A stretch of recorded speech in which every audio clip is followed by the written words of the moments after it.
A federal judge threatened to revoke Sam Bankman-Fried's bail on Thursday, which means the FTX founder could find himself in jail, not in house arrest, as he awaits trial. The latest hearing concerned Bankman-Fried's use of virtual private network, also known as a VPN, even after he was ordered not to use the internet in a way the government can't track.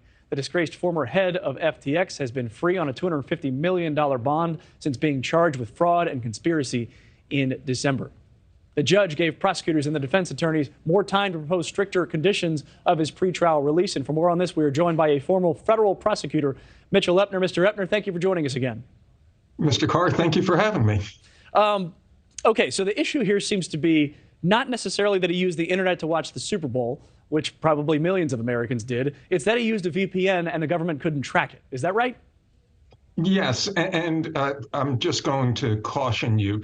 The fact that the defense team said that he used the VPN to watch the Super Bowl, the judge and the prosecutors really took them to task about that, because you could have watched the Super Bowl over-the-air TV, anyway on cable, Fox on the internet. There was no need to use a VPN that would make it seem as if you were in the Bahamas. So I think that angered Judge Kaplan. He wrote a very angry opinion. Well, as a millennial, I'm just thinking out loud here. A lot of us are watching TV over the internet, and sometimes it's not from legal places. Maybe he had his cable subscription that he needed to log into back in the Bahamas because his rich parents didn't provide cable for him. I don't know. Is that a possibility? Lots of things are possible. That's not probable. And it didn't serve him well, because he's violating the converse of the rule from When Harry Met Sally. I'm a Generation X guy. When you're facing the possibility of spending the rest of your life in jail, you want to put off the rest of your life for as long as possible. I think I understand that, too. I do have a question, too, about just the use of the VPN here. The judge seems to be saying that we need stricter bail restrictions, and prosecutor and defense attorney, you need to get together. But at the same time, this happened previously. I think it was a week or two ago. We had you on last time. The defense attorney and the prosecution did come together and have an agreement, and the judge said that wasn't enough. So how often does that happen, where the two sides do come to an agreement, and the judge says that's not enough? So that's infrequent. But what happened here was the judge sent them back to come up with a stricter agreement. The government was prepared to agree to what the defense wanted. Then they found out that he used this VPN, which basically means he could surf the internet and do whatever he wanted without anybody being able to monitor it in real time. And the government said, no, we need these 9 restrictions.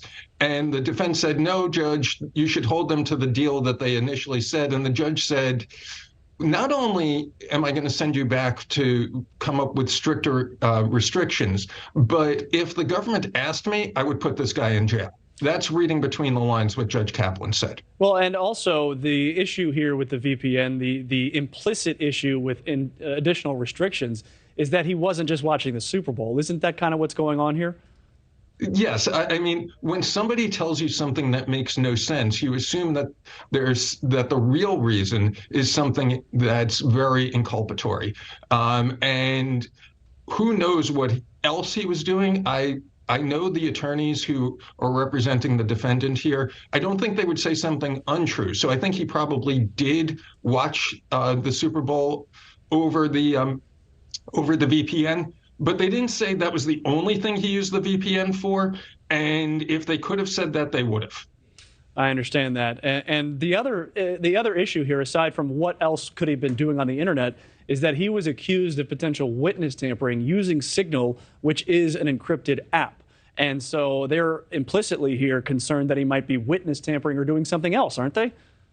They're worried that he might be witness tampering. They're worrying that of the billions of dollars that have gone missing, maybe he has access to some of it and he's moving it from place to place. They're worried about a lot of stuff, and he's gotten 3 strikes already, but the catcher dropped the ball because the government didn't ask for him to be put in jail. 1 more strike and he's going to be in jail for a very long time. Well, and let's talk about who got him out of jail, though. I mean, we were emailing back and forth, you and our show staff, and You were naming the people that had bailed him out. We know those names that took a lawsuit or an extra motion to get. Why is who bailed him out and who got these pretrial sentencing guidelines put in place, why is that significant? Well, he was bailed out literally by the former dean of Stanford Law School. Stanford Law School is where both of his parents work. That gentleman has said that he did it not because he believes in the innocence of Sam Bankman-Fried, but because of his longtime friendship with SBF's parents. It is a statement a friend of mine, Ken White, has made many times, that it is much easier to stay out of jail if you commit a crime that can be done while wearing a blue suit, a white shirt, and a red tie. And that's what Sam Bankman-Fried has proven. He's out on bail in a way that very few other people would be because he has wealthy and powerful friends. Yeah, I got to imagine there was a lot of prisoners that were watching the Super Bowl on Sunday night. Not a lot of them had access to VPN, just a small little television somewhere in a prison cafeteria. And Sam Bankman-Fried might be headed for that destiny. Mitchell Epner, thank you for joining us. Thank you for having me.